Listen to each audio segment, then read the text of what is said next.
So what you're going to do right now is you're going to hear a story. And as I go into it, what I want you to do is at least pay attention to the number of you and your statements that I make throughout the story, because that makes it a you-focused story. Okay? And by the way, the leadership principle you're about to pick up here, I learned from the President of the United States in the early 90s when I shared a golf cart with him. Yeah. Raise your hand if you know the Major League movies, the baseball movies. Major League 2, Major Charlie Sheen. Okay, so I was a production assistant for Major League 2. We filmed it in Baltimore at Oriole Park at Camden Yards. I was the low man on the totem pole.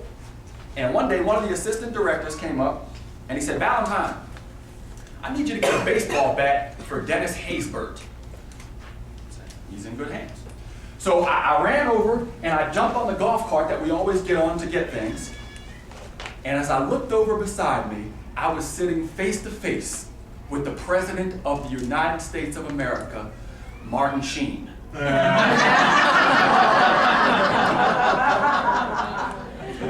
I don't know how you are when you see celebrities that you like, but I said, "Mr. Sheen, I'm a big fan. Cadence is one of my favorite movies. Oh, you must be here to see Charlie. Maybe you're filming Gettysburg up the street. Oh my gosh, Mr. Sheen, it is a pleasure to see." I have no idea what Martin Sheen said to me, but I'll never forget how he made me feel. Like $1 million. Like $1 million. Martin Sheen, I was a lowly production assistant. He had me feeling like a world champion. Isn't it interesting when you look at somebody in a certain way, they might just become it? So fast forward several years, it's 2001, I am the world champion of public speaking. I'm flying back from Taiwan. I just gave 8 speeches in 6 days. I'm burned out, but I'm pumped up. You know why I'm pumped up? Because when I get back to Baltimore, I'm going to have the opportunity to introduce my hero as a speaker. The man who made me want to get into the business in the first place. So all 16 hours, I'm practicing this little mini introduction. All excited. Get back to Baltimore, 500 people pack into this auditorium.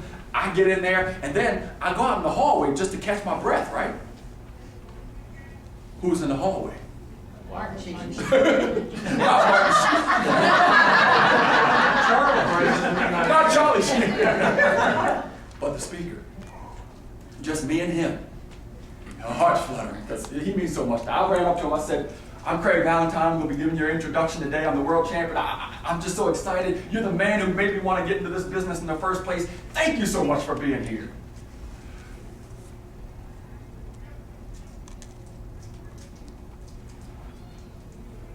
Nothing. Not a word. Nothing. He just looked at me as if to say, "You don't belong on the same stage." Now, I don't know how you would handle that, but I got to thinking, he's about to get an introduction he doesn't expect. You don't know me. But here's what you have to understand. Baltimore is my city.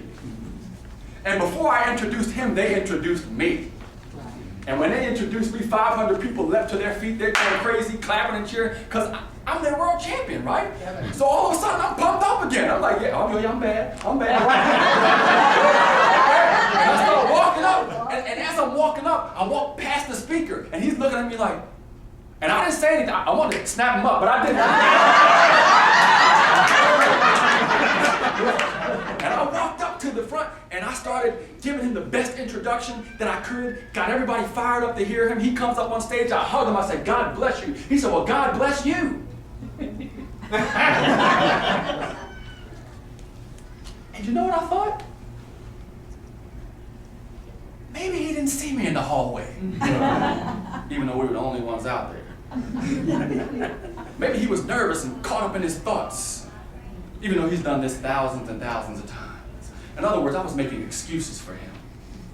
Have you ever done that for somebody? You know what I realized? When you make excuses for somebody, you invite them never to change.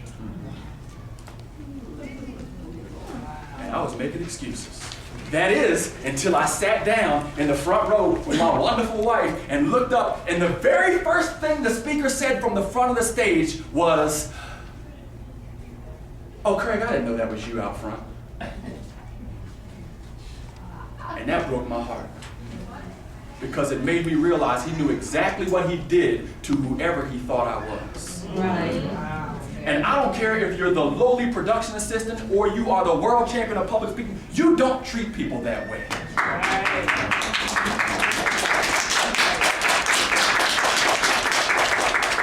But I learned a lesson from it. And you know what the lesson is? As the world champion, no matter who I ever have a conversation with, you know what I take with me now? What I call the Sheen factor. Martin, not Charlie. Charlie's a whole different factor. But the Sheen, and you know what the Sheen factor is? It means I don't go around trying to show you I'm the champion. I go around trying to remind you that you are. That's the Sheen factor. Don't go around trying to show your importance. Go around reminding people of theirs. That's the Sheen. And you know what the side benefit of that is? When you make others feel visible, they make you valuable. When you make others visible, they make you valuable.